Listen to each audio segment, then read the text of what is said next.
С глубокой древности исторические судьбы горцев Северного Кавказа и России сплелись воедино в силу географического расположения и исторических взаимосвязей. Россию и Кавказ интересовал по ряду причин. Во-первых, как приграничная территория, во-вторых, как арена военно-политического противостояния с сопредельными государствами, начиная со Средневековья. Кроме того, через его территорию проходили военно-стратегические и торговые пути, имевшие важное экономическое и политическое значение. Вдоль Каспийского побережья Кавказа пролегал в южный отрезок Волжско-Астрахано-Ширванского пути, который связывал Восточную Европу и в первую очередь русские земли с Ираном и странами Среднего и Ближнего Востока. С этим путем была связана важная вторая военно-торговая магистраль, соединявшая Каспийское побережье Кавказа с Черноморско-Азовским побережьем.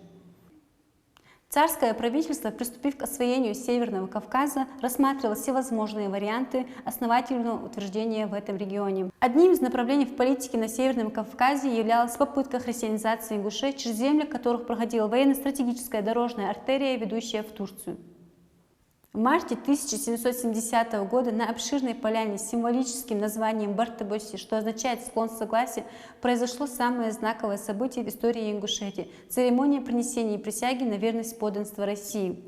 Русское государство с первых веков своего существования придавало огромное значение связям с народами Северного Кавказа, которые выражались в военно-торговых, экономических отношениях, дипломатических переписках, а также в династических браках с правителями Алании.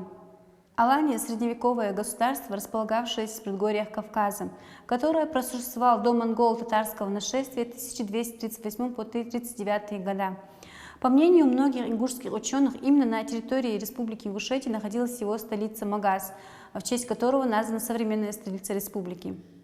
Достаточно сказать, что два сына Юрия Долгорукова, Андрей Боголюбский и Всеволод Большое Гнездо, были женаты на аланках, потомками которых являются Иван Калита, Александр Невский и Дмитрий Донской. Документы донесли до нас имена таких исторических деятелей Северного Кавказа, как Шахмурза Окотский, его отец Ушаром Мурза, а также племянник Батай, которые вместе с кабардинским посольством в 1588 по 1589 годов принесли присяги на верность подданства России на священном Коране.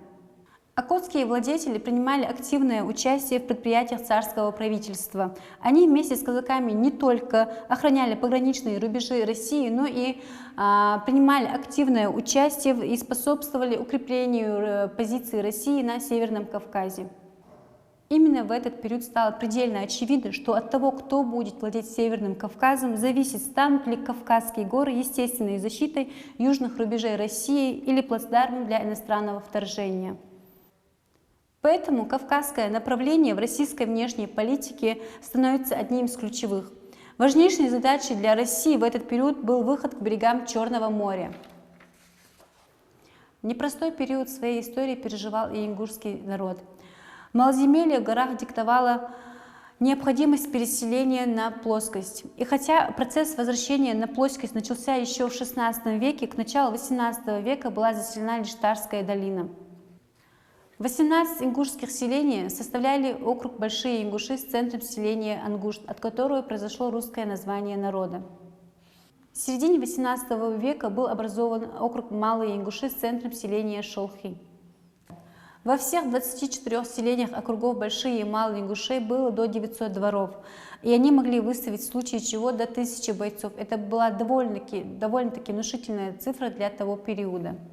Жители плоскостных ингушских селений имели достаточно четкую внутреннюю организацию. Ряд ученых даже называют округа Большие и Малые Ингуши республиками, мотивируя это тем, что они, как независимый народ, выбирают себе старшину и судью, который управляет от имени целого народа. Особое значение Москва придавала отношениям с владельцами Ларса, Салтан Мурзой в XVI веке и в Хавсой в XVII веке, которые контролировали Дарьяльский проход в Грузию. Однако это были хотя и дружественные, но в основном эпизодические связи. Они вступили в разряд политических отношений в XVIII веке после русско-турецкой войны и подписания в 1739 году Белградского договора, по которому Кабарда стала буферной зоной между Россией и Турцией.